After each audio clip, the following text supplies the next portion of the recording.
Bab 10. Pintu ketenangan yang terbuka saat nafas menyatu dengan tawakal. Dalam perjalanan panjang jiwa menuju ketenangan, ada satu tahap yang menjadi puncak dari seluruh latihan batin. Ketika nafas tidak lagi sekadar aktivitas biologis, melainkan ibadah yang hidup, terus bergerak, dan membawa seseorang masuk ke dalam ruang tawakal. Pada tahap ini, seseorang sudah tidak lagi melihat dunia sebagai sumber kecemasan, karena ia telah menemukan tempat bersandar yang tidak pernah goyah.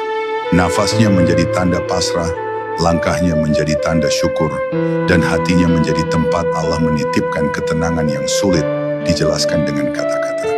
Para ulama menyebut keadaan ini sebagai sakinah, ketenangan yang turun dari langit, menyelimuti seseorang seperti cahaya lembut yang meredam semua keributan dunia. Ketika nafas menyatu dengan tawakal, seseorang tidak lagi tergesa-gesa mengejar sesuatu yang belum tentu menjadi rezekinya.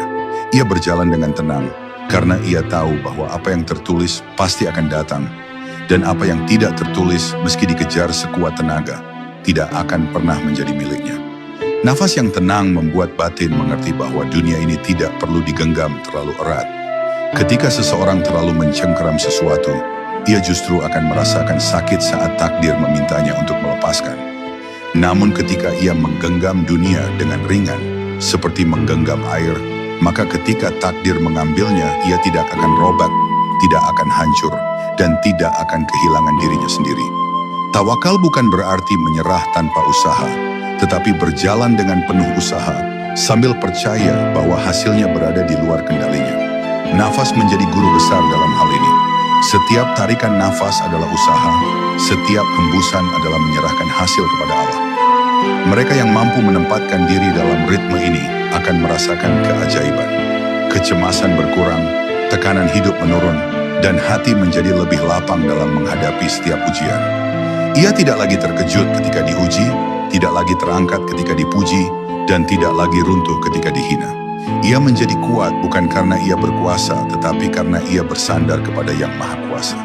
Dalam hidup ini, banyak orang tersesat bukan karena mereka kurang pintar atau kurang berusaha, tetapi karena mereka memikul beban yang bukan milik mereka.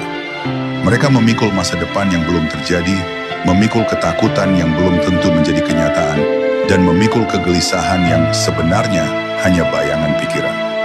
Nafas mengajarkan bahwa manusia hanya bisa memikul 1 detik pada satu waktu. Seseorang tidak bisa bernafas untuk besok dan tidak bisa menarik nafas kemarin. Maka, mengapa memaksa hati untuk memikul seluruh hidup dalam satu waktu?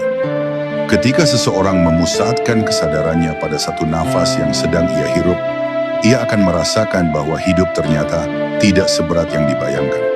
Pada akhirnya, pintu ketenangan terbuka bagi mereka yang mampu menyelaraskan nafas, hati, dan tawakalnya. Ketika seseorang menyadari bahwa Allah lebih dekat daripada urat leher, bahwa setiap nafas terjadi dengan izinnya, dan bahwa setiap detik hidup adalah hadiah darinya, maka kegelisahan pun memudar seperti kabut yang disinari matahari. Hatinya menjadi tenang, langkahnya menjadi mantap, dan pikirannya menjadi jernih. Ia menerima hidup tanpa takut, menjalani takdir tanpa ragu, dan menyerahkan hasil tanpa keluh. Inilah rahasia para wali, para arif, dan orang-orang yang hidup dalam cahaya. Mereka tidak mencari ketenangan, mereka mengizinkan Allah menurunkan ketenangan ke dalam diri mereka. Dan itu semua dimulai dari satu nafas yang penuh kesadaran.